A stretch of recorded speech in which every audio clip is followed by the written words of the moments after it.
Hey there! Welcome to another episode of me showing you something I've done to my car that absolutely makes no sense to the majority of people who watch this video. But no, seriously, I have done something to the car that is probably against what most people would do to their car, but I have proof that it has helped. And what am I talking about? Well, in today's video, I'm going to go ahead and show you how just using a spring has given my Ecoboost even more boost. Don't believe me?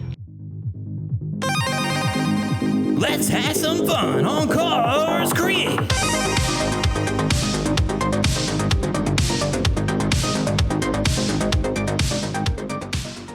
Yeah, so how does a spring give you more boost? Okay, let me run down this crazy rabbit hole of a thought I had and explain why I thought a spring would help and what I have used the spring for. Okay, so let's go ahead and start with the basics. You look right here, this is the factory boost solenoid for the car. So there's a line at the bottom that's coming from the outlet of the turbocharger.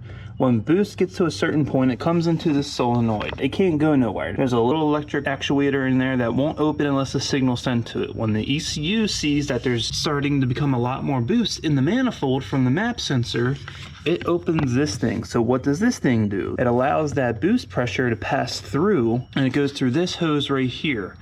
And where does this go? Well, this goes to the dome of the wastegate actuator. When boost starts entering the dome here and pushes on that diaphragm, it starts compressing the spring, thus pushing the actuator arm and opening the wastegate door in the backside of the turbo, allowing exhaust gases to bypass it and lowering and controlling the boost. Right? In a nutshell, that's how that works. So since installing the TurboSmart wastegate actuator, I've noticed it has done something awesome with boost. It helps keep the boost at its max for a duration of time, which before with the factory wastegate actuator would only do it for like less than 100 RPMs worth of time. So, you know, now I'm getting multiple 100 RPMs worth of max boost, which is great because that's power. That's a lot of usable power, even though I'm only at like 24 pounds of boost. But the thing is, it's how consistent can you get that 24 pounds of boost through the RPM range. That's when you're going to make power. You're not going to have as much oscillation with your power delivery. You want all the power all the time. That's what's going to result in the fastest possible acceleration, right? My thought was, since this wastegate actuator with the 12 PSI spring has created that boost plateau, right? It just levels off at max boost for a duration of time. I thought, well, how can I even make that better? How can I make that boost plateau last longer? And I thought to myself, wonder if there's a way I can help control the actuation even more without changing the springs and help keep the wastegate door shut longer for max boost. And that's where this came in mind. Let me show you what I've done. Okay, so if you look right down in there, you can see what I have done. I basically just added a spring. You can see the spring right there, right? And that spring is hooked to a bracket that I just quickly made from some extra pieces of metal I had laying around. I think it's like some hardware for like hanging window blinds or something, but it worked for testing purposes. I just used a mounting point where the wastegate actuator mounts to bolt it up. And then that spring is hooking to the lever that goes to the wastegate door. So that is actively trying to pull the wastegate door shut. It's trying to keep it closed. And by doing so, by trying to pull that door shut when the wastegate actuator is trying to push it open, it's creating more resistance against it. Therefore, it should be helping it keep max boost longer. At least that was the theory. What I am entirely not sure of is if replacing the wastegate actuator spring with a higher spring would also achieve the same results. Part of me doesn't think that is the case because when boost hits the dome of the wastegate actuator, it's forcing it open this way. This is an opposite force. So this is trying to pull the door this way when the wastegate's trying to push it that way. So part of me doesn't think this is exactly the same, that this is actually operating in a slightly different manner in how it's controlling that door. But adding the resistance of the spring, I can tell you, has done something very, very interesting. And with that said, we're gonna go check a data log that I have done with this very obscure modification, we're going to see exactly what has happened. All right, so we're looking at 2 data logs here. We're going to look at this one first. This is the data log I took once I put the wastegate actuator on. And this is what surprised me is when I saw this right here. There's a little dip here, right? And then it jumps up and then it holds pretty steady until about right here, and then it starts falling off hard. Okay, so where does it start? How much boost is right here? Well, that is 22.1. Okay, so almost max boost. And that is at 4,300 RPM. The boost holds all the way until here, which RPM wise is 49.57. So we have about 600 RPM of max boost as far as the car is concerned, right? So now we're gonna go over here and look at what happened after I added that spring. And this actually pleased me because it proved my theory correct. So we can see our boost here does the same thing, actually a little bit better because it's more consistent.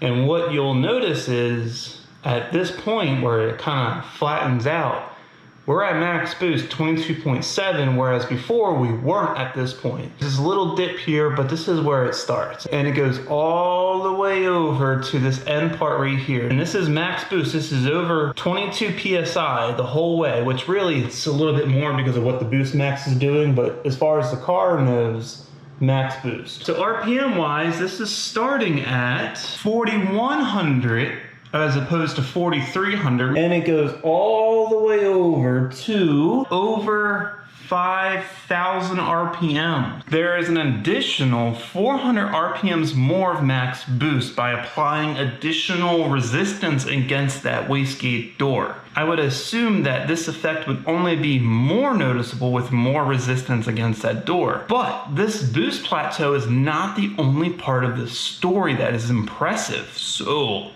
even more so, throughout the entire curve, the boost curve, through the entire run, there is more boost going on here than there is here. So let's see right here, right before the 3-4 shift, when the boost starts dropping, it's, you know, it dips, starting to dip pretty hard. It's a pretty noticeable line down.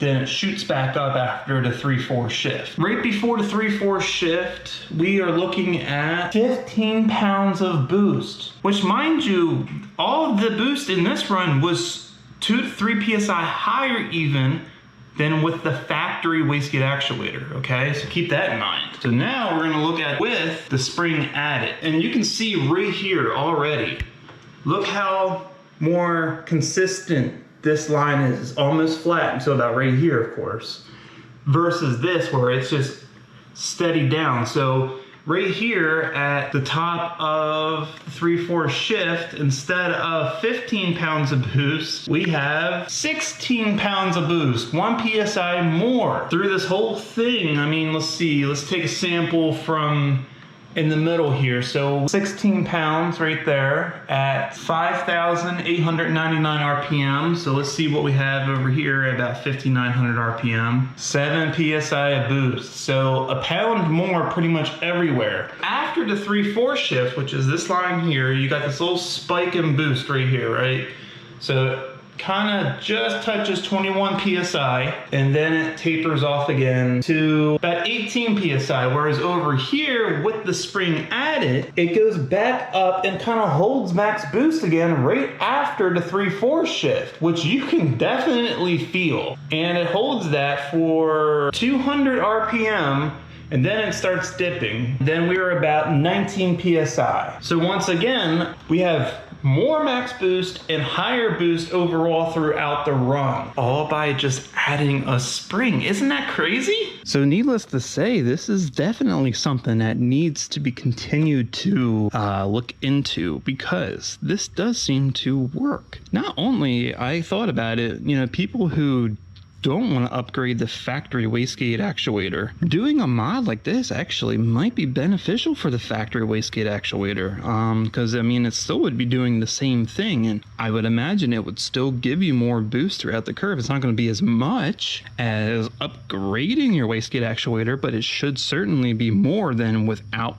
such a thing in just a factory wastegate actuator. So this is definitely something really, really interesting that I will definitely look more into. I definitely need to figure out a better bracket, because the heat down here is kind of fatiguing this one. It's not strong enough, and it's starting to bend with you know, with the force being pulled against it. The concept's there, at least, right? The concept is there. I just need a better solution for this, because I think I will continue to run this just like this because of what it's doing. Essentially, you could also probably be doing this with a tune and adjusting the wastegate duty cycle, but I'm not tuning the car. So this is a physical manipulation of the wastegate actuator instead of doing it by tuning. And that's kind of the cool thing about what I'm doing here, is because these are gains without tuning. And for some people, that's an important thing. So this just adds one more crazy thing I've thought of that